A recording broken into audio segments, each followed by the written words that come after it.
Polisi melakukan penggerebekan di salah satu rumah yang dijadikan tempat pembuatan sabun deterjen palsu di Kafling Karolus, Kampung Sawah, Kelurahan Jati Murni, Jati Sampurna, Kota Bekasi. Penggerebekan dilakukan usai adanya laporan dari konsumen terkait pembuatan sabun deterjen palsu berbagai merek terkenal. Sejumlah pekerja melakukan pembuatan deterjen palsu dan melakukan pengepakan sabun deterjen ke dalam jerigen dan kemasan dan siap dijual secara online. Polisi menangkap seorang wanita pemilik home industry serta puluhan karyawan.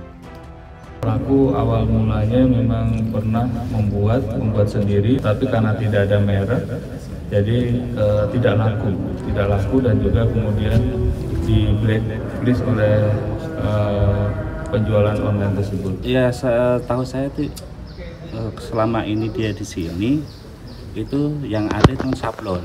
Usaha sablon. Sama alat-alat komputer, jual beli online. Tersangka terancam hukuman 5 tahun penjara.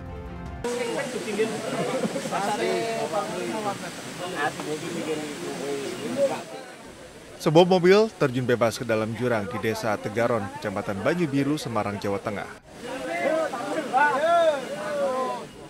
Kecelakaan bermula saat mobil yang dikemudikan seorang pria melaju dari arah Sepakung menuju Banyu Biru.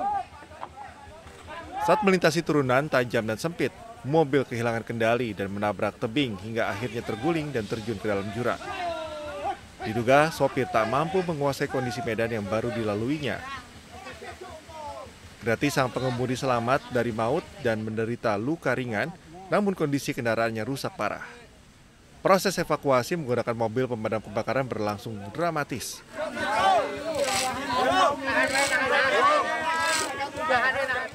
Puluhan warga bahu-membahu menarik tambang agar bisa mengangkat mobil dari mulut jurang.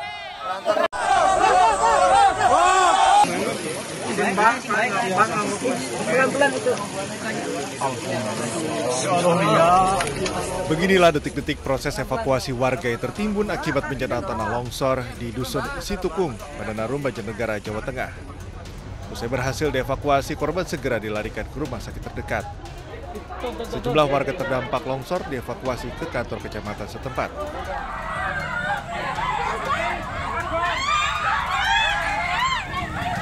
Sebelumnya, material longsor yang bergerak menuju pemukiman warga menimbulkan kepanikan. Warga berlarian keluar rumah untuk menyelamatkan diri dari musibah longsor. Berdasarkan keterangan BPBD, bencana tanah longsor menimbun kurang lebih 30 rumah dan menyebabkan 3 warga mengalami luka berat dan ringan.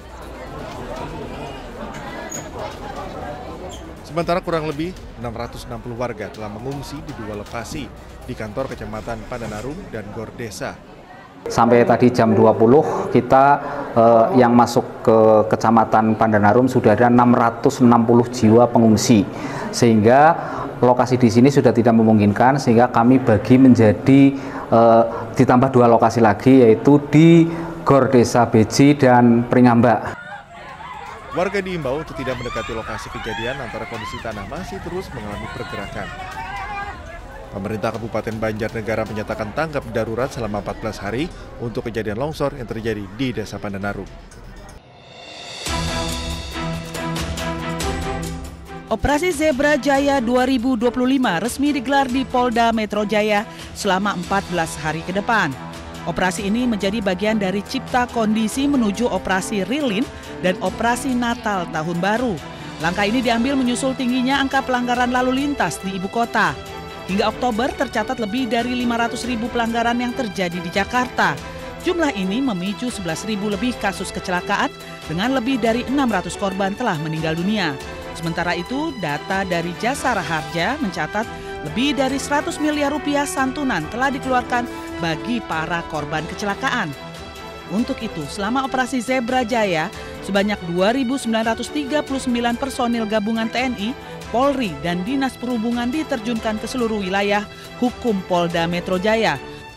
Polisi juga menetapkan 11 sasaran pelanggaran prioritas, diantaranya tidak menggunakan helm, pengendara di bawah umur, pelanggaran batas kecepatan, kendaraan tanpa TNKB, pengaruh alkohol, balapan liar, penggunaan plat diplomatik dan plat dinas TNI, Polri yang tidak sesuai dengan ketentuan.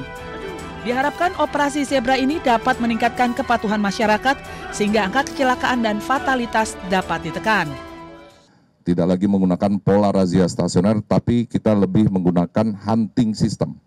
Nanti akan banyak personil gabungan, TNI, Polri, Dinas Perhubungan akan menyisir ruas-ruas jalan yang biasanya banyak sekali terjadi pelanggaran di luar dari 127 ruas jalan yang terpantau langsung oleh kamera etle. Kemudian aktivitas etle mobile juga akan kita masifkan.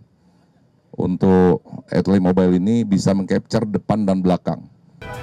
Tilang manual juga akan diterapkan sebagai langkah akhir penindakan hukum. Tilang manual akan dilakukan di lokasi yang tidak terpantau oleh kamera etle.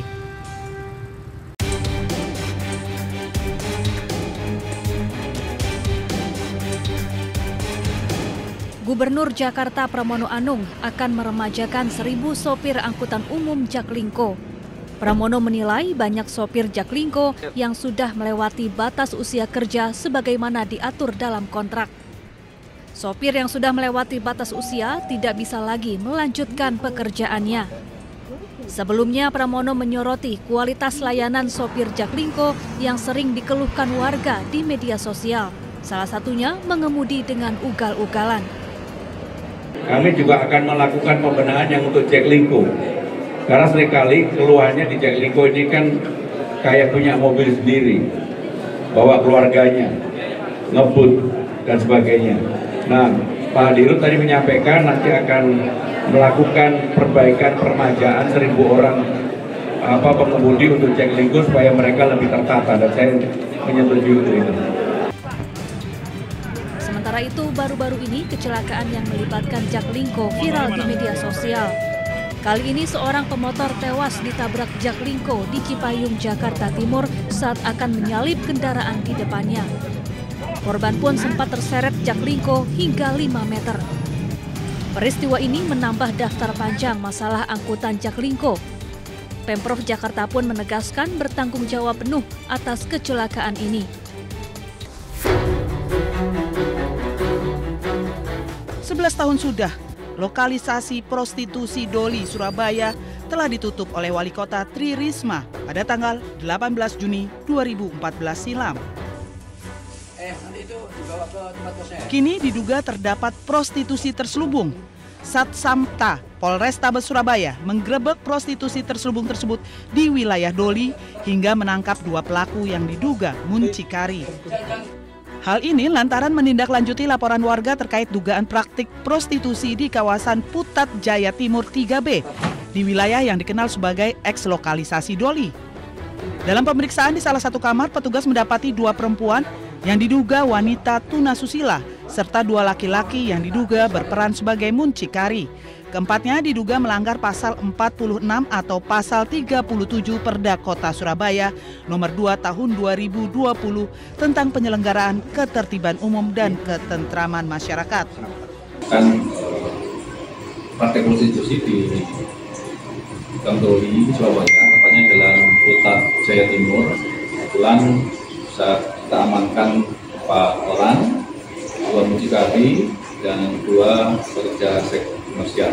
Di antara 4 orang tersebut, salah satunya ada anak di bawah umur, dan saat ini dalam prosesnya kita serahkan ke Satpol PP Pemprov Surabaya untuk dilakukan asesmen, kemudian rehabilitasi dan perlindungan sosial di rumah perubahan pemerintah Kota Surabaya.